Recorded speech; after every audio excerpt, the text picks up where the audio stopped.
ଭାଷା ଆରମ୍ଭ କରିବା ଭାଷା ସମ୍ବନ୍ଧୀୟ ଜ୍ଞାନ ବା ବ୍ୟାକରଣ ସମ୍ବନ୍ଧିତ ଜ୍ଞାନ। ପଦ ଏକ ବା ଏକାଧିକ ବର୍ଣ୍ଣ ମିଳିତ ହୋଇ ଏକ ନିର୍ଦ୍ଦିଷ୍ଟ ଅର୍ଥ ପ୍ରକାଶ କଲେ ତାହାକୁ ଶବ୍ଦ କୁହାଯାଏ। ଶବ୍ଦ ଯେତେବେଳେ ବାକ୍ୟରେ ବ୍ୟବହୃତ ହୁଏ ତାହାକୁ ପଦ କୁହାଯାଏ, ଅର୍ଥାତ୍ ବାକ୍ୟର ପ୍ରତ୍ୟେକ ଅଂଶକୁ ପଦ କୁହାଯାଏ। ଉଦାହରଣ, ରାମ ଗୋଟିଏ ଭଲ ପିଲା। ଉକ୍ତ ବାକ୍ୟରେ କେତୋଟି ପଦ ରହିଛି? 4ଟି ପଦ ରହିଛି। ପଦର ବ୍ୟବହାର ଦୃଷ୍ଟିରୁ ଏହାକୁ ସାଧାରଣତଃ 5 ଭାଗରେ ବିଭକ୍ତ କରାଯାଏ, ଯଥା ବିଶେଷ୍ୟ, ବିଶେଷଣ, ସର୍ବନାମ, ଅବୟ ଏବଂ କ୍ରିୟାପଦ। ଚାଲ ଏବେ ବିଶେଷ୍ୟ ବିଷୟରେ ପଢ଼ିବା। ସମସ୍ତ ନାମବାଚକ ଶବ୍ଦକୁ ବିଶେଷ୍ୟ କୁହାଯାଏ, ଅର୍ଥାତ୍ ଯେଉଁ ପଦ ଏକ ନିର୍ଦ୍ଦିଷ୍ଟ ବ୍ୟକ୍ତି, ଜାତି, ବସ୍ତୁ, ଗୁଣ ବା ଅବସ୍ଥା ଓ କ୍ରିୟାର ନାମକୁ ବୁଝାଏ ତାହାକୁ ବିଶେଷ୍ୟ ପଦ କୁହାଯାଏ। ସଂଜ୍ଞା ଅନୁସାରେ ବିଶେଷ୍ୟକୁ 5 ଭାଗରେ ବିଭକ୍ତ କରାଯାଇଛି।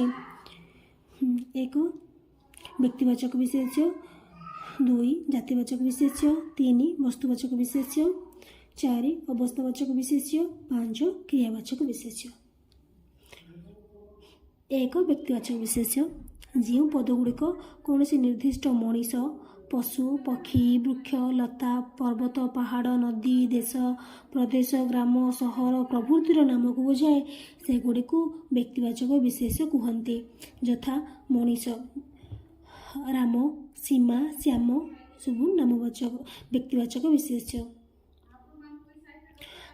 ନଦୀ, ଗଙ୍ଗା ନଦୀ ହୋଇପାରେ, ମହାନଦୀ, ବୈତରଣୀ। ସେହିଭଳି ଦେଶ, ଭାରତ, ପାକିସ୍ତାନ, ନେପାଳ, ଭୁଟାନ। ପର୍ବତ, ହିମାଳୟ, ଦେଓମାଳି। ଗ୍ରାମରେ ସେଭଳି ମଧୁପୁର, ମଙ୍ଗଳପୁର, ଭୁବନ। ସହରରେ ଆମର କଟକ, ଭୁବନେଶ୍ୱର। ପଶୁରେ ଆମର ବାଘ, ହାତୀ, ସିଂହ। ତ ବ୍ୟକ୍ତିବାଚକ ବିଶେଷ୍ୟକୁ ମଧ୍ୟ ଆମେ ସଂଜ୍ଞାବାଚକ ବିଶେଷ୍ୟ ବା ନାମବାଚକ ବିଶେଷ୍ୟ କୁହାଯାଏ। 2. ଜାତିବାଚକ ବିଶେଷ୍ୟ। ଯେଉଁ ବିଶେଷ୍ୟ ପଦ କୌଣସି ନିର୍ଦ୍ଦିଷ୍ଟ ଜାତିର ସାଧାରଣ ନାମକୁ ବୁଝାଏ ତାହାକୁ ଜାତିବାଚକ ବିଶେଷ୍ୟ କୁହାଯାଏ, ଅର୍ଥାତ୍ କେତେଗୁଡ଼ିଏ ନାମବାଚକ ବିଶେଷ୍ୟ ପଦର ସମାହାରରେ ଜାତିବାଚକ ବିଶେଷ୍ୟ ଗଠିତ। ଉଦାହରଣ, ପାହାଡ଼, ପର୍ବତ, ମନୁଷ୍ୟ, ନଦୀ, ପଶୁ, ଦେଶ ଇତ୍ୟାଦି। ସେଭଳି କିଛି ବାକ୍ୟ ନେବା। 1. ସେକ୍ସପିୟରଙ୍କୁ ୟୁରୋପର କାଳିଦାସ କୁହାଯାଇପାରେ। ତ ଏଠି କାଳିଦାସ ହେଉଛି ଜାତିବାଚକ ବିଶେଷ୍ୟ। କାବେରୀକୁ ଦକ୍ଷିଣ ଭାରତର ଗଙ୍ଗା କୁହନ୍ତି, ତ ଏଠି ଗଙ୍ଗାକୁ ଜାତିବାଚକ ବିଶେଷ୍ୟ କହିବା। କପିଳେନ୍ଦ୍ର ଦେବ ଥିଲେ ଓଡ଼ିଶାର ଆଲେକଜାଣ୍ଡାର, ତ ଆଲେକଜାଣ୍ଡାର ହେଉଛନ୍ତି ଜାତିବାଚକ ବିଶେଷ୍ୟ। ସେହିଭଳି ମହାନଦୀକୁ ଓଡ଼ିଶାର ଗଙ୍ଗା କୁହାଯାଏ, ଗଙ୍ଗା ହେଉଛି ଜାତିବାଚକ ବିଶେଷ୍ୟ। ଉପରଲିଖିତ ବାକ୍ୟରେ ରେଖାଙ୍କିତ ପଦଗୁଡ଼ିକ ଯାହା କାଳିଦାସ, ଗଙ୍ଗା, ଆଲେକଜାଣ୍ଡାର, ଗଙ୍ଗା ଏହିସବୁ ପଦଗୁଡ଼ିକ ନାମବାଚକ ବିଶେଷ୍ୟ ପଦ ହେଲେ ମଧ୍ୟ ସାଧାରଣ ଭାବେ ଜାତିବାଚକ ବିଶେଷ୍ୟ ରୂପେ ବ୍ୟବହୃତ ହେଉଅଛି। 3. ବସ୍ତୁବାଚକ ବିଶେଷ୍ୟ। ଦେଖି ଛୁଇଁ ହୋଇ ପାରୁଥିବା ଯେଉଁ ପଦାର୍ଥକୁ ଭାଙ୍ଗିଲା ପରେ ବି ତାହାର ସର୍ବନିମ୍ନ ଅଂଶ ସେହି ମୂଳ ପଦାର୍ଥ ରୂପରେ ଚିହ୍ନାଯାଏ ତାହାକୁ ବସ୍ତୁ କୁହାଯାଏ। ଯେଉଁ ବିଶେଷ୍ୟ ପଦ କୌଣସି ବସ୍ତୁର ନାମକୁ ବୁଝାଏ ତାହାକୁ ବସ୍ତୁବାଚକ ବିଶେଷ୍ୟ କୁହନ୍ତି। ଉଦାହରଣ, ସୁନା, ରୂପା, ଲୁହାପଥର, କାଠ, ତମ୍ବା, ମାଟି, ବହି ଏସବୁ ହେଉଛି ଗୋଟିଏ ବସ୍ତୁବାଚକ ବିଶେଷ୍ୟ। 4. ଗୁଣବାଚକ ବିଶେଷ୍ୟ। ଯେଉଁ ବିଶେଷ୍ୟ ପଦ କୌଣସି ଏକ ନିର୍ଦ୍ଦିଷ୍ଟ ଗୁଣ ଆମର ସୌନ୍ଦର୍ଯ୍ୟ, ପାଣ୍ଡିତ୍ୟ, ପ୍ରୀତି ବା ଅବସ୍ଥାର କିଛି ନାମକୁ ବୁଝାଏ ତାହାକୁ ଗୁଣବାଚକ ବିଶେଷ୍ୟ କୁହାଯାଏ। ଉଦାହରଣ, ଦାରିଦ୍ର୍ୟ ସହିତ ନିରକ୍ଷରତା ସମୃଦ୍ଧିର ବାଧକ ଅଟେ। ମଣିଷ କପଟଠାରୁ ନିରୀହତା ଶିକ୍ଷା କରୁ। ତ ଏଠାରେ ଦାରିଦ୍ର୍ୟ, ନିରକ୍ଷରତା, ନିରୀହତା ଏସବୁ ହେଉଛି ଗୋଟିଏ ଗୁଣବାଚକ ବିଶେଷ୍ୟ। 5. କ୍ରିୟାବାଚକ ବିଶେଷ୍ୟ। ଯେଉଁ ବିଶେଷ୍ୟ ପଦ କୌଣସି ନିର୍ଦ୍ଦିଷ୍ଟ କ୍ରିୟା ବା କାର୍ଯ୍ୟର ନାମକୁ ବୁଝାଏ ତାହାକୁ କ୍ରିୟାବାଚକ ବିଶେଷ୍ୟ କୁହନ୍ତି, ଅର୍ଥାତ୍ ଯେଉଁ ପଦରୁ କାଳ, ପୁରୁଷ, ବଚନ ଆଦିର ସୂଚନା ମିଳେ ନାହିଁ ତାହାକୁ କ୍ରିୟାବାଚକ ବିଶେଷ୍ୟ କୁହାଯାଏ। ଉଦାହରଣ, ପିଲାଟିର ପଢ଼ା ସରିନାହିଁ। ଏଠାରେ ପଢ଼ା କ୍ରିୟାବାଚକ ବିଶେଷ୍ୟ ଅଟେ। ମୋର ଖାଇବା ଶେଷ ହୋଇନାହିଁ, ଏଠାରେ ଖାଇବା କ୍ରିୟାବାଚକ ବିଶେଷ୍ୟ ଅଟେ। ପିଲାମାନଙ୍କର ଖେଳ ଚାଲିଛି, ଏଠାରେ ଖେଳ କ୍ରିୟାବାଚକ ବିଶେଷ୍ୟ ଅଟେ। କ୍ରିୟାବାଚକ ବିଶେଷ୍ୟକୁ ସିଦ୍ଧ କ୍ରିୟା ବା ପ୍ରେରଣାତ୍ମକ କ୍ରିୟା ମଧ୍ୟ କୁହାଯାଏ। କ୍ରିୟାକୁ ଦୁଇ ଭାଗରେ ବିଭକ୍ତ କରାଯାଇଛି, ଗୋଟେ ସିଦ୍ଧ କ୍ରିୟା, ଗୋଟେ ସାଧ୍ୟ କ୍ରିୟା। ଯେଉଁ ପଦରୁ କାଳ, ପୁରୁଷ, ବଚନ ଆଦିର ସୂଚନା ମିଳେ ତାହାକୁ କ୍ରିୟାପଦ କହୁ। ଯେଉଁ ପଦରୁ କାଳ, ପୁରୁଷ, ବଚନ ଆଦି ସୂଚନା ମିଳେ ତାହାକୁ ଆମେ କ୍ରିୟାପଦ ବୋଲି କହୁ। ଉଦାହରଣ, ପିଲାଟି ପଢ଼ୁଛି, ତ ଏଠାରେ ପଢ଼ୁଛି ହେଉଛି କ୍ରିୟାପଦ, କାରଣ ଏହା ତୃତୀୟ ପୁରୁଷ ଏକବଚନ। ପିଲାଟି ବର୍ତ୍ତମାନ ଏ ପଢ଼ୁଛି ଶବ୍ଦରୁ ତାର କାଳ, ବିଭକ୍ତି ଆଦି ସୂଚନା ଦେଉଛି। ଏବେ ପଢ଼ିବା ବିଶେଷଣ। ଯେଉଁ ପଦ ବିଶେଷ ପଦର ଗୁଣ, ଅବସ୍ଥା, ପରିମାଣ କିମ୍ବା ସଂଖ୍ୟାକୁ ବୁଝାଏ ତାହାକୁ ଆମେ ବିଶେଷଣ କହୁ। ବିଶେଷଣକୁ ସେମିତି କିଛି ନିର୍ଦ୍ଦିଷ୍ଟ ଭାଗରେ ବିଭକ୍ତ କରାଯାଇ ନାହିଁ। ଏହାର ବ୍ୟବହାରକୁ ଦେଖି ଆମେ ସ୍ଥିର କରିବା ଏହା କେଉଁ ପ୍ରକାରର ବିଶେଷଣ ଅଟେ। ନିମ୍ନରେ କେତେକ ବିଶେଷଣର ବ୍ୟବହାର ଦିଆଗଲା। 1. ବିଶେଷ୍ୟର ବିଶେଷଣ। ଯେଉଁ ବିଶେଷଣ ପଦ ବିଶେଷ୍ୟ ସର୍ବନାମ ପଦର ଗୁଣ, ଅବସ୍ଥା, ସଂଖ୍ୟା, ପରିମାଣ ଆଦି ପ୍ରକାଶ କରି ବିଶେଷିତ କରେ ତାହାକୁ ବିଶେଷ୍ୟର ବିଶେଷଣ କୁହାଯାଏ। ଅର୍ଥାତ୍ ଯେଉଁ ବିଶେଷଣ ପଦ ବିଶେଷ୍ୟ ପଦର ପୂର୍ବରୁ ବ୍ୟବହୃତ ହୁଏ ତାହାକୁ ବିଶେଷ୍ୟର ବିଶେଷଣ ବୋଲି କୁହାଯାଏ। ଉଦାହରଣ, ବୃଦ୍ଧ ବ୍ୟକ୍ତି, ତ ଏଠାରେ ବୃଦ୍ଧ ହେଉଛି ବିଶେଷ୍ୟର ବିଶେଷଣ। 100 ଟଙ୍କା, ତ 100 ହେଉଛି ବିଶେଷଣ। ଦୁଷ୍ଟ ପିଲା, ଠିକ୍ ସେହିପରି ଦୁଷ୍ଟ ହେଉଛି ବିଶେଷଣ। 2 ନମ୍ବର, ସର୍ବନାମର ବିଶେଷଣ। ଯେଉଁ ବିଶେଷଣ ପଦ ସର୍ବନାମକୁ ବିଶେଷିତ କରେ ତାହାକୁ ସର୍ବନାମର ବିଶେଷଣ କୁହାଯାଏ। ଉଦାହରଣ, ତୁମେ ଦୁଷ୍ଟ, ଏଠାରେ ଦୁଷ୍ଟ ସର୍ବନାମର ବିଶେଷଣ ଅଟେ।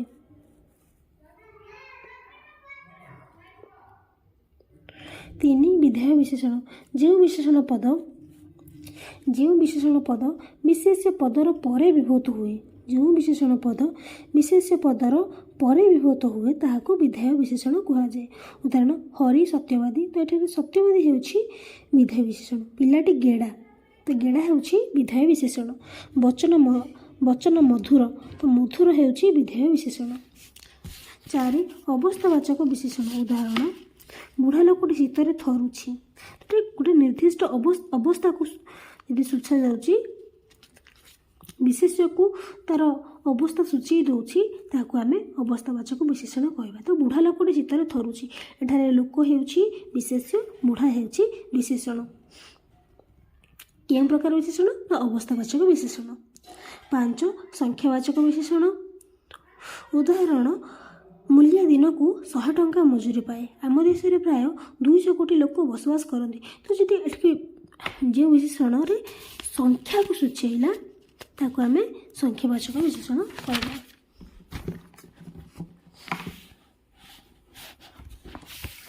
ସେହିଭଳି ଆମର ପୂର୍ଣ୍ଣବାଚକ ବିଶେଷଣ ମଧ୍ୟ ରହିଛି, ଯେଉଁଗୁଡ଼ିକ ଆମର ପ୍ରଥମ, ଦ୍ୱିତୀୟ, ତୃତୀୟ, ତ୍ରୟୋଦଶ, ଚତୁର୍ଦଶ, ବିଂଶ ଏଇଭଳି ଶବ୍ଦକୁ କିଛି ବୁଝେଇଲା ତାକୁ ଆମେ କହିବା ପୂର୍ଣ୍ଣବାଚକ ବିଶେଷଣ। ତ ସେହିଭଳି ଆମର ପରିମାଣବାଚକ ବିଶେଷଣ, ଯେଉଁଟା ନିର୍ଦ୍ଦିଷ୍ଟ ପରିମାଣକୁ ବୁଝେଇଲା, ଯେଉଁ ଶବ୍ଦରୁ ନିର୍ଦ୍ଦିଷ୍ଟ ପରିମାଣକୁ ବୁଝେଇଲା ସେହି ଶବ୍ଦକୁ ଆମେ ପରିମାଣବାଚକ ବିଶେଷଣ ବୋଲି କହିବା। 1. ମୁଁ ବସ୍ତାଏ ଚାଉଳ କିଣିଲି, ତ ଏଠାରେ ବସ୍ତାଏ ଗୋଟେ ପରିମାଣକୁ ବୁଝେଇଲା, ତେଣୁ ବସ୍ତାଏ ହେଉଛି ପରିମାଣବାଚକ ବିଶେଷଣ। 2. ସେ ପ୍ରତିଦିନ ଗ୍ଲାସେ କ୍ଷୀର ପିଅନ୍ତି, ତ ଗ୍ଲାସେ ହେଉଛି ପରିମାଣବାଚକ ବିଶେଷଣ। ପୂରଣବାଚକ ବିଶେଷଣ, ତ ମୁଁ କହିଲି ଆମର ପ୍ରଥମ, ଦ୍ୱିତୀୟ, ତୃତୀୟ ଏସବୁ ହେଉଛି ଗୋଟେ ଗୋଟେ ପୂର୍ଣ୍ଣବାଚକ ବିଶେଷଣ। ଉଦାହରଣ, ଅର୍ଜୁନ ତୃତୀୟ ପାଣ୍ଡବ ଅଟନ୍ତି, ତ ଏଠାରେ ତୃତୀୟ ହେଉଛି ପୂର୍ଣ୍ଣବାଚକ ବିଶେଷଣ। 8ରେ ଆସିବ ଅବୈଭାବୀ ବିଶେଷଣ। ଯେଉଁ ବିଶେଷଣ ପଦ ଅବୟବ ପଦକୁ ବିଶେଷିତ କରେ ତାହାକୁ ଅବୈଭାବୀ ବିଶେଷଣ କୁହାଯାଏ। ଉଦାହରଣ, ପିଲାଟି ଅବିକଳ ତା ବାପାଙ୍କ ପରି ଦେଖିବାକୁ। ଯେଉଁ ବିଶେଷଣ ପଦ ଅବୟବ ପଦକୁ ବିଶେଷିତ କରେ ତାହାକୁ ଅବୈଭାବୀ ବିଶେଷଣ କୁହାଯାଏ। ଉଦାହରଣ, ପିଲାଟି ଅବିକଳ ତା ବାପାଙ୍କ ପରି ଦେଖିବାକୁ, ତ ଏଠାରେ ଅବିକଳ ହେଉଛି ଅବୈଭାବୀ ବିଶେଷଣ। ତ 9 ନମ୍ବରରେ ଆସିଲା ବିଶେଷଣର ବିଶେଷଣ। ତ ଯେଉଁ ବିଶେଷଣ ପଦ ବିଶେଷ ପଦକୁ ବିଶେଷିତ କରେ ତାହାକୁ ବିଶେଷଣର ବିଶେଷଣ କୁହାଯାଏ।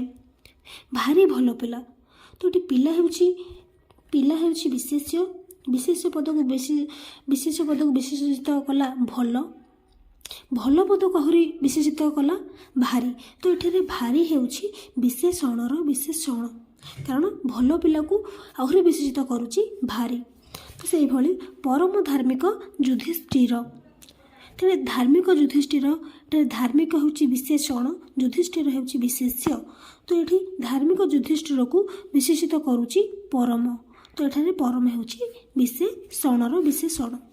ଅତ୍ୟନ୍ତ ଦୁଷ୍ଟ ପିଲା, ତ ଏଠି ପିଲା ହେଉଛି ବିଶେଷ୍ୟ, ଦୁଷ୍ଟ ହେଉଛି ବିଶେଷଣ। ତ ପିଲାକୁ ବିଶେଷିତ କରୁଛି ଦୁଷ୍ଟ ବା ଦୁଷ୍ଟ ପିଲା ହେଲା, ତାର ଦୁଷ୍ଟ ପିଲାକୁ ବିଶେଷିତ କରୁଛି ଅତ୍ୟନ୍ତ, ତେଣୁ ଏହି ଅତ୍ୟନ୍ତ ଶବ୍ଦଟି ବିଶେଷଣର ବିଶେଷଣ। ତ ଏଥିରୁ ବୁଝାପଡ଼ିଲା ଯେଉଁ ବିଶେଷଣ ପଦକୁ ବିଶେଷିତ କରୁଛି ତାହାକୁ ବିଶେଷଣର ବିଶେଷଣ କୁହାଯାଏ। 10 ନମ୍ବର ସମ୍ବନ୍ଧବାଚକ ବିଶେଷଣ। ଷଷ୍ଠୀ ବିଭକ୍ତିଯୁକ୍ତ ସମ୍ବନ୍ଧବାଚକ ପରେ ର ଚିହ୍ନ ଯୋଗ ହୋଇ ଉଚିତ ବା ନିଶ୍ଚିତ ଅର୍ଥରେ ବିଶେଷଣ ରୂପେ ବିଭୂତ ହୋଇଥିଲେ ତାହାକୁ ସମ୍ବନ୍ଧବାଚକ ବିଶେଷଣ କୁହାଯାଏ। ଉଦାହରଣ, ଗୁଣର ପିଲା ସବୁଠି ଆଦର ପାଏ, ତ ଗୁଣର ହେଉଛି ସମ୍ବନ୍ଧବାଚକ ବିଶେଷଣ। ଦୁଃଖର ସାଥୀ କେହି ନୁହନ୍ତି, ତ ଦୁଃଖର ସାଥୀ ଏଠାରେ ହେଉଛି ସମ୍ବନ୍ଧବାଚକ ବିଶେଷଣ। 11 ନମ୍ବର କ୍ରିୟା ବିଶେଷଣ। ଯେଉଁ ବିଶେଷଣ ପଦ କ୍ରିୟାପଦକୁ ବିଶେଷିତ କରେ, ଯେଉଁ ବିଶେଷଣ ପଦ କ୍ରିୟାପଦକୁ ବିଶେଷିତ କରେ ତାହାକୁ କ୍ରିୟା ବିଶେଷଣ କୁହନ୍ତି। ଏବେ ପଢ଼ିବା କ୍ରିୟା ବିଶେଷଣ। ଯେଉଁ ବିଶେଷଣ ପଦ କ୍ରିୟାପଦକୁ ବିଶେଷିତ କରେ ତାହାକୁ କ୍ରିୟା ବିଶେଷଣ କୁହନ୍ତି। ଉଦାହରଣ, ପବନ ଧୀରେ ଧୀରେ ବହୁଅଛି, ତ ଏଠାରେ ବହୁଅଛି ହେଉଛି କ୍ରିୟା, ବହୁଅଛିକୁ ବିଶେଷିତ କ'ଣ କରୁଛି? ଧୀରେ ଧୀରେ, ତ ଏଠାରେ ଧୀରେ ଧୀରେ ହେଉଛି କ୍ରିୟା ବିଶେଷଣ। ଘୋଡ଼ାଟି ଜୋରରେ ଦୌଡ଼ୁଛି, ଦୌଡ଼ୁଛି ହେଉଛି କ୍ରିୟା, ତ ଦୌଡ଼ୁଛିକୁ ବିଶେଷିତ ଜୋରରେ କରୁଛି, ତେଣୁ ଜୋରରେ ହେଉଛି କ୍ରିୟା ବିଶେଷଣ। ତ କିପରି ଲଗାଇକି ଯଦି ଆମେ ପ୍ରଶ୍ନ ପଚାରୁଛେ ଉତ୍ତରରେ ଆମକୁ କ୍ରିୟା ବିଶେଷଣ ପଦ ହିଁ ମିଳିବ। 12 ନମ୍ବର କ୍ରିୟାଜ ବିଶେଷଣ। ଯେଉଁ ବିଶେଷଣ କ୍ରିୟାରୁ ଜାତ ହୋଇଥାଏ ତାହାକୁ କ୍ରିୟାଜ ବିଶେଷଣ କୁହନ୍ତି। ଯେପରି ଚଳନ୍ତା ଶଗଡ଼, ଜଳନ୍ତା କାଠ, ତ ଏଠାରେ ଚଳନ୍ତା ଓ ଜଳନ୍ତା ଏ ଦୁଇଟି କ୍ରିୟାଜ ବିଶେଷଣ। ଶୋଇଲା ପୁଅର ଭାଗ ନାହିଁ, ଭୋକିଲା କୁକୁର କାମୁଡ଼େ ନାହିଁ, ତ ଶୋଇଲା ଭୋକିଲା ଏସବୁ ହେଉଛି ଗୋଟେ କ୍ରିୟାଜ ବିଶେଷଣ। 13 ନମ୍ବର ତୁଳନାତ୍ମକ ବିଶେଷଣ।